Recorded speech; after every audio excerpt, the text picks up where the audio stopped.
ये आकाशवाणी है। स्वाधीनता की अमर गाथा प्रस्तुत है। देश की स्वाधीनता के लिए किए गए त्याग, बलिदान और संघर्ष की अनगिनत सुनी अनसुनी कहानियों पर केंद्रित हमारा ये विशेष धारावाहिक स्वाधीनता की अमर गाथा। लेखक हैं डॉक्टर हरिकृष्ण देवसरे और निर्देशक वीरेन मुंशी। आज सुनते हैं इस धारावाहिक की 5वीं कड़ी।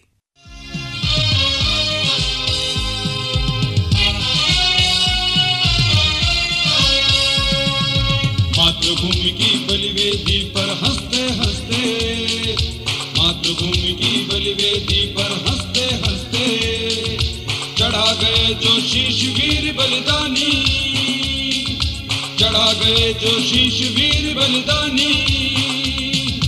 छाती पर लिख गए वही काल की आजादी की अमर कहानी, आजादी की अमर कहानी, अमर कहानी, अमर कहानी, अमर कहानी, अमर कहानी। भारत में अंग्रेजी राज के विस्तार की पूरी कोशिशें हो रही थीं। ईस्ट इंडिया कंपनी के शासकों ने इसके लिए एक आसान सी नीति अपना रखी थी। भारत की देशी रियासतों के नरेशों के मंत्रियों और उनके खास लोगों को वो रिश्वत देकर उनसे अपने मालिकों के साथ विश्वासघात कराते थे। इससे जाहिर है कि उस समय भारत के लोगों में देश और राष्ट्रीयता की भावना की बेहद कमी थी। अंग्रेज उन लोगों से अपने वतन के प्रति गद्दारी बड़ी आसानी से करा सकते थे और इसका उन्होंने भरपूर फायदा उठाया, अपनी ताकत भी बढ़ाई।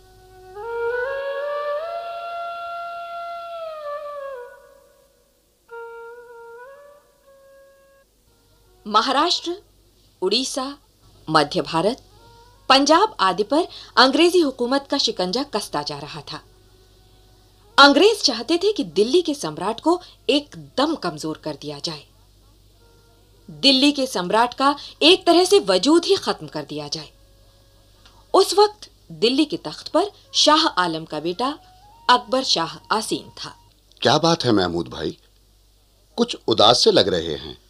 हाँ यूसुफ भाई, अब जो कुछ देख सुन रहा हूं उसी से जी उदास है। क्यों मियां, आप तो लाल किले के दरबार में मौजूद रहे होंगे ना? सुना है कोई बड़ा अंग्रेज हाकिम आया था और लोगों में अफवाह फैल गई है कि हिंदुस्तान का ताज अब दिल्ली के बादशाह के सिर से उठकर अंग्रेज कौम के सिर पर रख दिया गया है। हाँ, तुमने ठीक ही सुना है मियां। हिंदुस्तान की तारीख में 17 फरवरी 1827 की तारीख बड़े रंज के साथ लिखी जाएगी। क्यों महमूद भाई? यूसुफ मियां, परसों लाल किले के दरबार में अंग्रेज लॉर्ड एमर्स्ट बादशाह अकबर से मुलाकात करने आया था। हम लोग तो देखकर हैरान रह गए कि उसने बादशाह को न झुककर सलाम किया न इज्जत बख्शी। दरबार में भी वो अकबर शाह की तरफ न देखकर दूसरी तरफ ही देखता रहा। अरे, बादशाह अकबर शाह की इतनी तौहीन और बादशाह हुजूर ने इसको बर्दाश्त कर लिया? हाँ, यही तो ताज्जुब है। यूं मिर्जा साहब बता रहे थे कि कुछ रोज पहले एक अंग्रेज आकर बादशाह हुजूर से मिला था। उसने बादशाह से इस अंग्रेज अफसर की मुलाकात के नए तौर तरीके के बारे में बात कर ली थी कि वो इसका बुरा ना माने। वाह मियां, बादशाह ने ये बात यूं ही मान ली? ठीक ख्याल है तुम्हारा मियां। बादशाह को दरअसल ये लालच दिया गया था कि अंग्रेजों ने बादशाह शाह आलम से जो वादे किए थे वो पूरे कर दिए जाएंगे। फिर पूरे हुए वादे? नहीं, बादशाह अकबर शाह ने लॉर्ड एमर्स्ट को उन शर्तों की भी याद दिलाई, पर वो बड़ी लापरवाही से बात को टाल गया। ये तो गुस्ताखी की इंतहा है महमूद अली भाई। हाँ यूसुफ भाई, हम सब दरबारी दरबार में एक तरफ हाथ बांधे अदब से सर झुकाए खड़े तमाशा देख रहे थे। गोया कंपनी सरकार अब तक बादशाह के आदाब व अलकाब को जो भी मानती थी उसे भी उसने छोड़ दिया। हाँ भाई, अपने बादशाह की ऐसी तौहीन अपनी आंखों से देखकर जी उदास हो गया है। मियां, ये अंग्रेज कौम तो बड़ी तकाबाज निकली। इनसे अच्छे तो मराठे थे। उनकी वजह से चाहे कितनी ही तकलीफें सहनी पड़ी हो, लेकिन उन्होंने हमारे बादशाह को पूरी इज्जत बख्शी और मुल्क का बादशाह हरदम माना।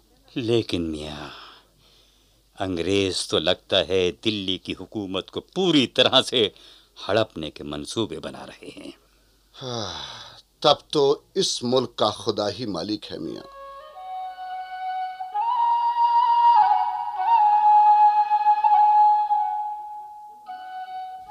उस वक्त दिल्ली में मेटकाफ को अंग्रेज रेजिडेंट नियुक्त किया गया था। उसने अपने मालिकों के इशारे पर बादशाह अकबर शाह के साथ अपना व्यवहार बिल्कुल बदल दिया और ऐसी ऐसी हरकतें शुरू कर दी जो बादशाह और उसके दरबार के लिए बड़ी अपमानजनक थी।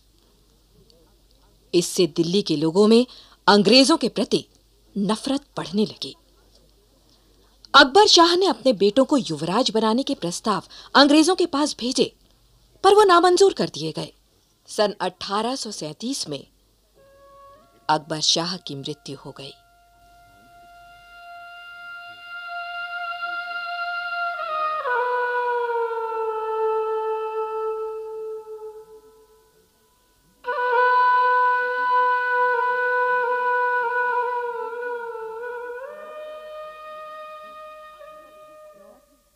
अब दिल्ली के तख्त पर बादशाह बहादुर शाह जफर बैठे।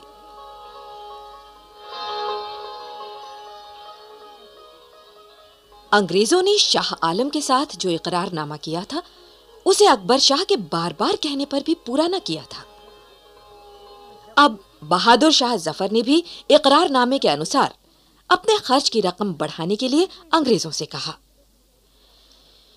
लेकिन दिल्ली और उसके आसपास के इलाके पर अंग्रेजों का शिकंजा कसता ही जा रहा था।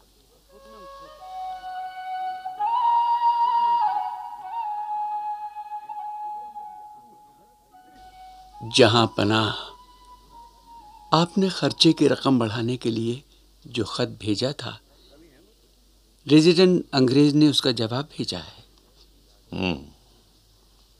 क्या लिखा है? पढ़ो मिर्जा अफसर।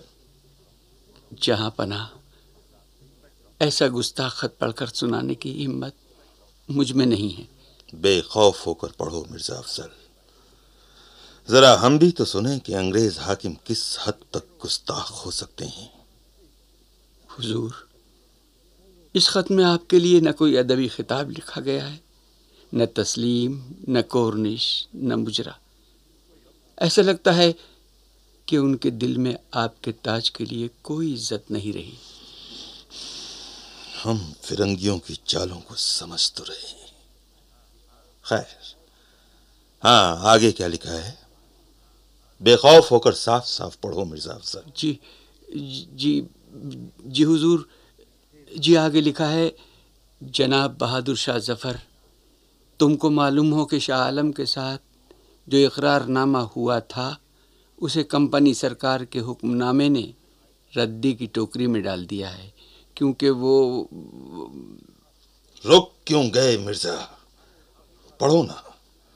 हम मुगल हैं और मुगलों ने अपनी शिकस्त को भी बड़ी बहादुरी से मंजूर किया है। पढ़ो, बावाज़ बुलंद पढ़ो। क्योंकि वो महज एक कागज का टुकड़ा था जिसकी हमारी नजरों में कोई अहमियत नहीं थी। अहमियत तुम किसे देते हो, ये बहादुर शाह समझता है। हुजूर, अभी आगे भी लिखा है। पढ़ो। लिखा है, लेकिन कंपनी सरकार ने तुम्हारे लिए नरमी का रुख अपनाया है।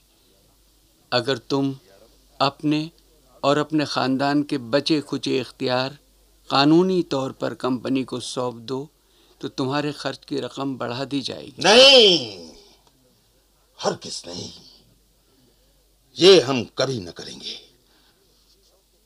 तुम इस खत को फाड़ कर टुकड़े टुकड़े कर दो, यही इसका माकूल जवाब है, यही जवाब है। हाँ मिर्जा अफजल, यही जवाब है। जहां पना, आप सब्र से काम लें, अपने गुस्से पर काबू पाइए। मैं तो इसलिए हुजूर। हरगिज नहीं, नहीं मिर्जा, मुगलों को बुज़दिल और कमजोर न समझो। हम तैमूर की औलाद हैं, हमारी रगों में भी मुगलों का खून बह रहा है। हम हरगिज ऐसी शर्त मंजूर नहीं करेंगे। बोलिए, आप सब हमारे दरबारी हैं, आप लोग हमारी हर मुसीबत में हमें मशवरा देते आए हैं। बताइए, क्या हम ये शर्त मंजूर कर लें?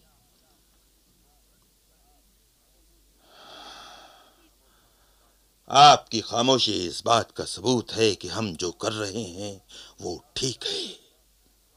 मिर्जा अफजल, आपने हमारा जवाब सुन लिया, अंग्रेज रेजिडेंट को हमारी तरफ से जवाब भिजवा दीजिए। जी आलीजा।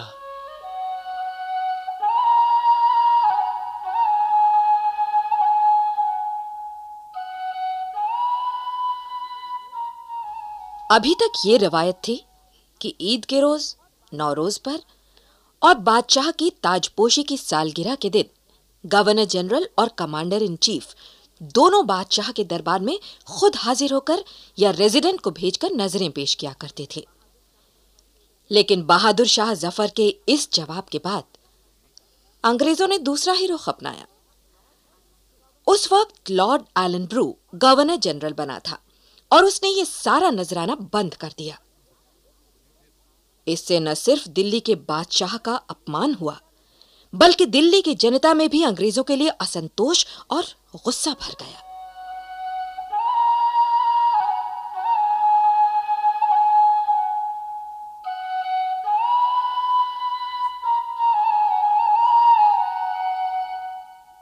उधर अंग्रेज भारत की तमाम देशी रियासतों को समाप्त करने की चालें खेल रहे थे।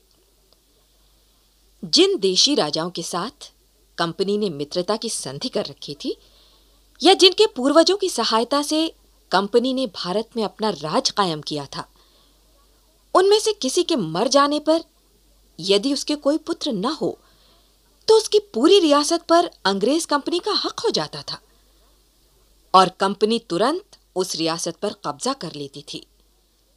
इतिहासकार लिखते हैं, पुत्र न होने की सूरत में अपने किसी नजदीकी रिश्तेदार को गोद लेने का हक हर हिंदुस्तानी को धर्म और रिवाज दोनों के अनुसार रहा है। पति के पुत्रहीन मरने पर उसकी विधवा को गोद लेने का हक होता है। यह हक और गोद लेने की प्रथा अत्यंत प्राचीन काल से भारत में चली आ रही है, लेकिन अंग्रेजों की नीति के अनुसार यह हक खत्म कर दिया गया था। गोद लिए हुए पुत्र को गद्दी का अधिकारी नहीं माना जाता था। ना ही ऐसी सूरत में किसी भाई, भतीजे, चाचा, पुत्री को गद्दी का हकदार माना जाता। ईस्ट इंडिया कंपनी ने यह नीति सन 1834 में शुरू की थी। Court of directors of the east India company के इस आदेश में कहा गया था कि जब कभी किसी गोद लेने की क्रिया को मंजूरी देने का सवाल आए, उसे मंजूर करना या ना करना आपके हाथ में है। और मंजूरी तो बहुत कम ही देनी चाहिए, बल्कि बिल्कुल नहीं। ईस्ट इंडिया कंपनी की इस नीति पर लॉर्ड डलहौजी ने बड़े उत्साह से अमल किया और भारत की रियासतों को एक के बाद एक हड़पता चला गया। रियासतों को हड़पने के बाद उनका जो हाल होता था, उसका ब्यौरा मद्रास काउंसिल के एक सदस्य जॉन सुलिवान ने अपनी पुस्तक में पेश किया है। जब किसी देशी रियासत का अंत किया जाता है तो वहां के राजा को हटाकर एक अंग्रेज उसकी जगह नियुक्त कर दिया जाता है। उस अंग्रेज को कमिश्नर कहा जाता है। 3 या 4 दर्जन खानदानी देशी दरबारियों और मंत्रियों की जगह पर कमिश्नर के 3 या 4 सलाहकार नियुक्त हो जाते हैं। हर देशी राजा की अपनी सेना की जगह अंग्रेज सिपाहियों को नियुक्त कर दिया जाता है। वहां का पुराना दरबार लुप्त हो जाता है। वहां का व्यापार ढीला पड़ जाता है। राजधानी वीरान हो जाती है। लोग निर्धन हो जाते हैं। अंग्रेज फलते फूलते हैं। वो स्पंज की तरह गंगा के किनारे से धन चूस कर उसे टेम्स के किनारे जाकर निचोड़ देते हैं। लॉर्ड डलहौजी ने 10 सालों में भारत की 21,000 पुरानी जमींदारियां जब्त कर लीं। सारे भारत के अंदर हजारों पुराने घरानों को बर्बाद कर दिया।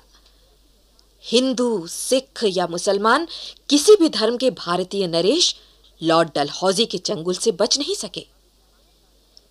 इतिहासकार लिखते हैं कि अगर 1857 की क्रांति न हुई होती तो 20 साल के अंदर भारत में शायद एक भी हिंदू या मुसलमान देशी रियासत न बची होती।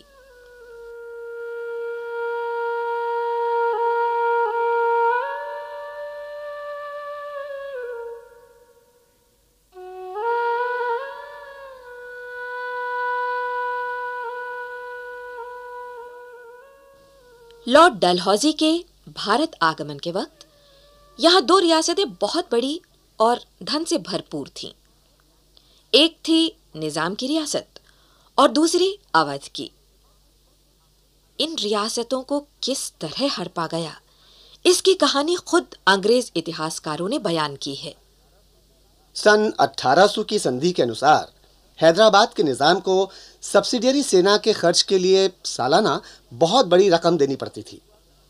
नतीजा यह हुआ कि निजाम का खर्च और मुसीबत दोनों बढ़ते चले गए। सब्सिडियरी सेना का खर्च अदा करने के लिए निजाम को धन की कमी होने लगी। मजबूरन उसे अंग्रेजों की बैंकिंग कंपनियों से कर्ज लेना पड़ा और यह कर्ज धीरे धीरे बढ़ता ही गया। उधर अवध के राज्य के साथ भी सन 1801 में कंपनी और अवध के नवाब के साथ एक संधि हुई। इसमें अंग्रेजों ने अवध के शासन में दखल न देने का वादा किया। साथ ही ये कहा कि अंग्रेज सरकार बाहरी हमलों से और अंदरूनी बगावत से नवाब के सारे इलाके की रक्षा करेगी। दरअसल संधि की यही शर्त बाद में अवध के लिए मुसीबत का कारण बनी। अंग्रेज गवर्नर जनरलों ने अवध के नवाब से करोड़ों रुपए कभी बतौर कर्ज और कभी बतौर मदद के वसूल किए। बेशुमार अंग्रेज अफसरों ने अपने निजी खर्च के लिए भी अवध के खजाने से रुपए निकाले। धीरे धीरे अवध के नवाब की तंगी बढ़ने लगी।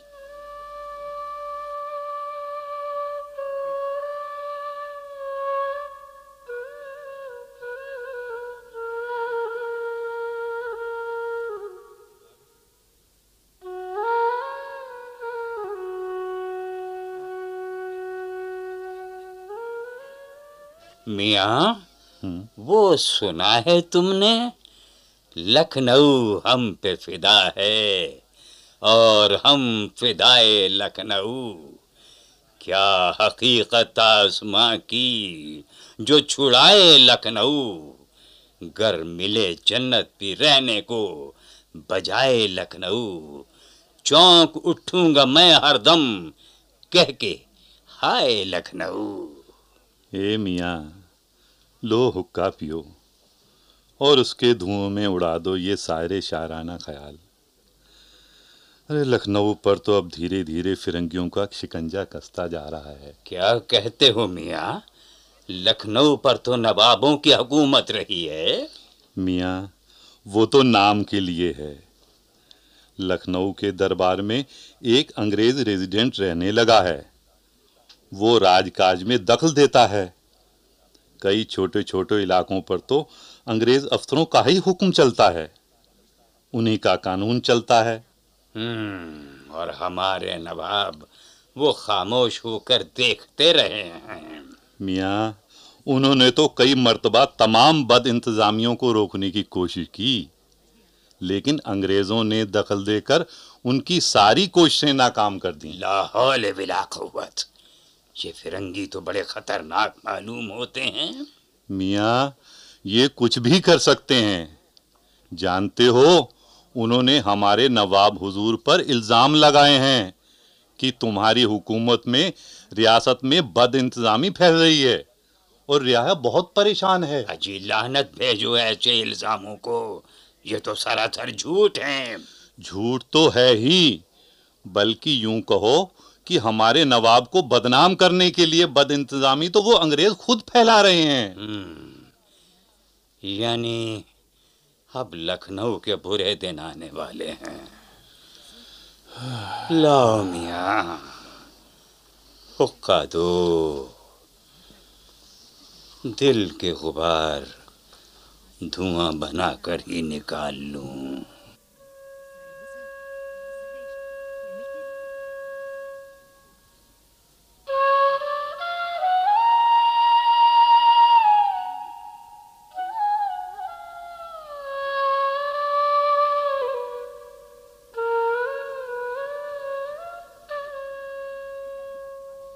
सन 1847 में नवाब वाजिद अली शाह तख्त पर बैठा।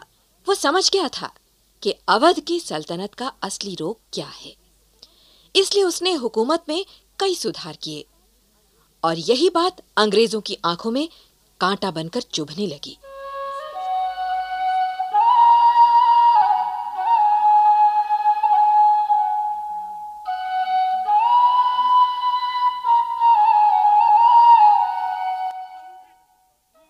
अली नकी खान, आप ये बात अच्छी तरह समझ लें कि फिरंगी हम पर पूरी तरह से हावी होना चाहते हैं और अवध की सल्तनत को बचाए रखने के लिए ये जरूरी है कि हमारी अपनी फौज मजबूत हो। इसलिए हमने फिलहाल इस काम के लिए इतनी बड़ी रकम मंजूर की है। समझ गया हुजूर, बहुत नेक ख्याल है आपका। और यही वजह है कि आजकल हम रोज सवेरे परेड मैदान में जाते हैं, फौज से कवायद करवाते हैं और खुद भी कवायद करते हैं। हुजूर, आपके अंदर का जज्बा देखकर मुझे यकीन हो गया है कि आप जरूर लखनऊ को फिरंगियों के चंगुल से निकाल लेंगे।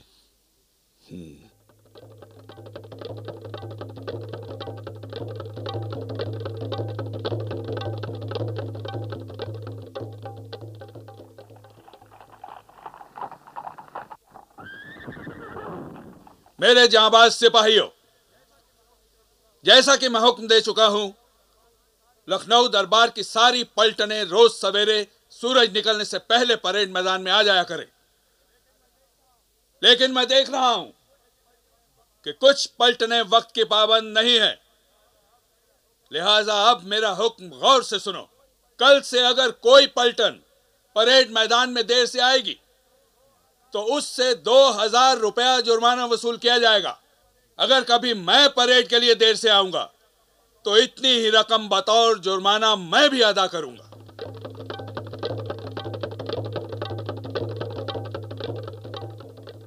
वाजिद अली शाह अपने शासन और व्यवहार में कितना चुस्त था, इसका अंदाजा इसी एक बात से लगाया जा सकता है कि वो परेड मैदान में कभी देर से न पहुंचता। वो रोज सूर्योदय से पहले सेनापति की वर्दी पहनकर घोड़े पर सवार होकर मैदान में पहुंच जाता था। दोपहर तक सारी पलटनें कवायद करती थीं और वाजिद अली शाह बराबर घोड़े पर सवार आखिर तक मैदान में मौजूद रहता था। जाहिर है कंपनी के हुक्मरानों को वाजिद अली शाह की ये बातें भला कैसे पसंद आती।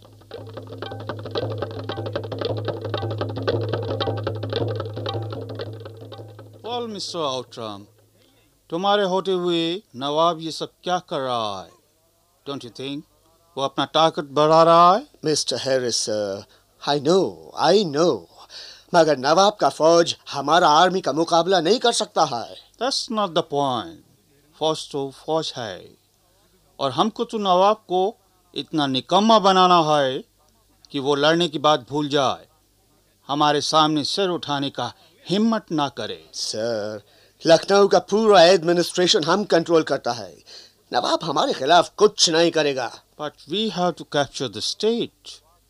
तुम नवाब को फौज का ट्रेनिंग देने से रोको, उसको बोलो मौज मजा करे, फिर कुछ स्टोरीज पब्लिक में फैला दो। नवाब अय्याश है, नवाब लड़कियों का शौकीन है। डू इट इन ए वे कि रियाया सोचे हमारा नवाब तो निकम्मा हो गया है। ये पब्लिक ओपिनियन बनेगा तो रियासत को टेक ओवर करने में हमको आसानी होगा। हमको कोई मजबूत बहाना चाहिए mister Outram. You know what Lord Dalhousie has in his mind? Northern India का यही एक बड़ा स्टेट है जिसको खत्म करना है और कंपनी का राज में मिलाना है।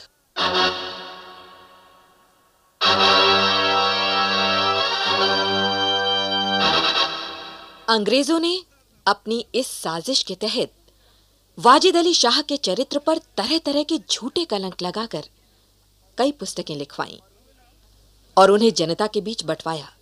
आखिर एक दिन लखनऊ का रेजिडेंट ऑट्रम वाजिद अली शाह से महल में मिलने आया। कंपनी की तरफ से आपके लिए ये कागज आया है। आपको नवाब साहब इस पर दस्तखत करने का है। जरा पढ़ूं तो क्या लिखा है इसमें। मैं वाजिद अली शाह खुशी से अपनी सल्तनत कंपनी को देने के लिए राजी हूं। आउटरम साहब, ये क्या मजाक है? नवाब साहब, ये मजाक नहीं है, हकीकत है। तो इसे भी हकीकत मानिए कि हम इस पर दस्तखत करने से इनकार करते हैं। नवाब साहब, हमको उम्मीद है आप ऐसा नहीं करेंगे। हम ऐसा ही करेंगे आउटरम साहब। सल्तनत कोई खिलौना नहीं कि कंपनी ने मांगी और हमने दे दी। ओह आई सी, हम भूल गया था नवाब साहब। कंपनी आपको खर्चा गुजारे के लिए जितना रुपया आप मांगेगा देगी। आउटरम साहब, आप होशो हवास में तो हैं? अवध की सल्तनत मांगने की जुर्रत कैसे की आपने? नवाब साहब, ये कंपनी का हुक्म है और उसकी तामील कराने का जिम्मेदारी हमको दिया गया है। तो आप लिख दीजिए कि वाजिद अली शाह ने दस्तखत करने से इनकार कर दिया है।